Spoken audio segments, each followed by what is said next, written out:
Hey, Shawn Clement here from the Richmond Hill Golf Learning Center. And yeah, I haven't been out for a while. I must apologize. It's been a crazy summer. It's Labor Day already of 2011. And we're going to do a couple of videos right here. And these are really important videos. I've been meaning to get these up for a while, so I appreciate your patience. Number one, I wanted to make sure that all of you understood that there is no such thing as a perfect swing.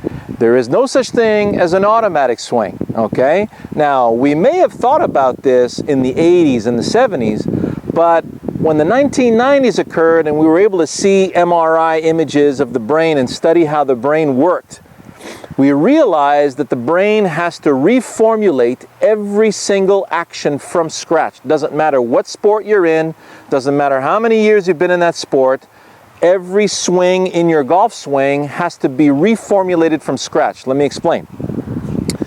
Let's say I've got a 7-iron in my hands.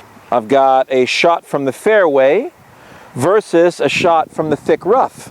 Well, out of the thick rough, the sound is going to be different. The look is different. The release is going to feel different. The tone in the muscles is going to be different. And imagine now I have a wedge in my hands with the same or a 4-wood. So when I'm looking down at a 4-wood or a driver, the club head is much wider. I already hear a different sound. I already experience a different feel. So the brain's got to go in and get that particular vision, right? View, or part of the visual cortex, right? And it's going to go get that feel, and it's going to go get that sound, it's going to go get that tone, and there are limitless combinations of all of that depending on the shot that you have. However, you will notice that the more you practice, the more the brain is able to funnel that information more efficiently. I'll give you an example. So let's say I'm a baker and I'm going to bake a bunch of brownies, right? So I get my first brownie batch. I'm an apprentice. It's my first batch. I need my cookbook. I need to list my ingredients in front of me. I need all my measuring devices. And then here I go. Okay, got my cocoa, and I got my flour, and I got my eggs and all that stuff. Put that all in there, pop it in the oven, out it comes. Now I'm on my 100th batch. Well, don't need measuring devices anymore. I can pretty much eyeball everything. But I still have to make sure that my oven's at the right temperature, my flour has been checked. I still need to put all the ingredients in one by one from scratch. But my efficiency in doing that, it takes me maybe a quarter of the time instead of, all of the time it took for me to read through and check things out and all that stuff. So there is no such thing as an automatic swing. Take that out of your mind right now. Which means your routine and your focus is supremely important, all right? So I'm going to take a 7-iron shot right here. And the picture that I'm looking at, I got the wind behind me. The green, there's some trees on the left side of the green that pins right up against those trees. So I'm coming in with a draw. I'm not coming in with a fade. There's no fade on this shot. I'm going to hit the trees. So already my brain is seeing draw. It's going to start at the right-hand corner of the green. There's some cedar trees in the background there. I'm going to draw it back toward the flagstick, all right? So I've got my picture. I'm going to line up directly to the red flag. If you go to my Working the Ball Part 3, you'll see my approach to the draw versus the fade. So I'm going to take dead aim at the red flag, play the ball here back in my stance, get behind the ball. Does this feel now that this setup matches that picture? I see so many of you get set up and you never look up. Well, why would you look up? Well, number one, I want to recall the picture. Number two, I want to make sure that that picture out there matches my setup in here. So yes, it feels like I'm lined up to the flag. My feet are parallel left to the flag, and it feels like if I play the ball back, get behind the ball, it feels like the swing is going to move the momentum a little bit to the right of the pin, which is what I want, right? I want to start the ball a little right and draw it back to the flagstick. I don't want to start it on the flag and draw it away from the flag. That would be a no-no.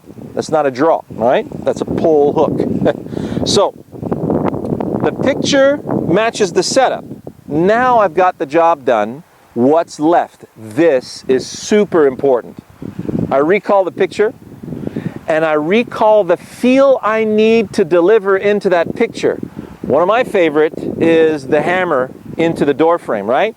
If I've got a door frame that I'm going through demolition style, the nail, the door frame, the release is out here. So I'm looking for a nice heavy release of that hammer in the direction of those cedar trees to the right of the pin, okay? So what does that feel like? Well, I know that when I use the weight of the hammer, I feel a nice pause, and I feel a heavy snap out there, not down there. So now, after I take my practice swing, all I got to do is recall the feel of that heavy release towards those cedar trees on the right-hand side of the green. I see the cedars. I feel the weight of my arm club unit. I allow the weight of the club to release my hands toward that cedar tree. Here we go. Oh, that's super. Started right at the cedars, drawn back, landed 1 foot left of the pin. Darn it, I pulled it. And it just sucked back a little bit. I'm about 8 feet left of the pin. I'm ecstatic with that. You notice where my divot is. So for those of you who get up to the ball and yeah, you're thinking, yeah, Shawn, I know I want to go out there, but man, I got to make sure I hit the ball. No, you don't. The last thing you want to do is make sure of anything. You got to let it go. The only chance you've got is to release it out there and see what happens.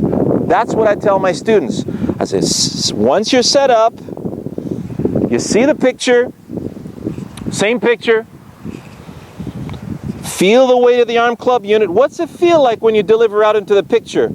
Oh yeah, it feels like that. So you deliver it out there and see what happens. If you go, yeah, got the picture, I know I need it, but I gotta make sure, that's when you'll deliver the club into the ground, hit it fat, thin, shank, you name it. So it's just that fear of missing or that fear of doing something wrong that's gonna put the whole kibosh, all bets are off on your golf swing, okay? So what you need to do is release a few out there. When you get to the range, the first thing I want you to do is release it out there, see what happens. If you top it, who cares? You know what the difference is between a flush shot and a top shot? Throw the top shot over your shoulder, go back to your picture, release it out there again. I guarantee you, if you top it again, it'll be less. And then it'll be thin. And then it'll be less thin. And then all of a sudden it's going to be flush.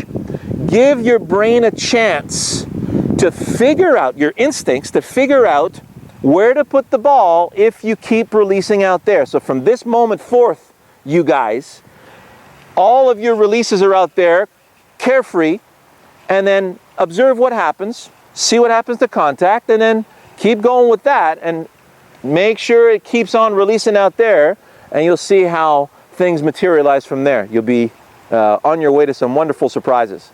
So I hope that helped, and we'll talk to you guys soon.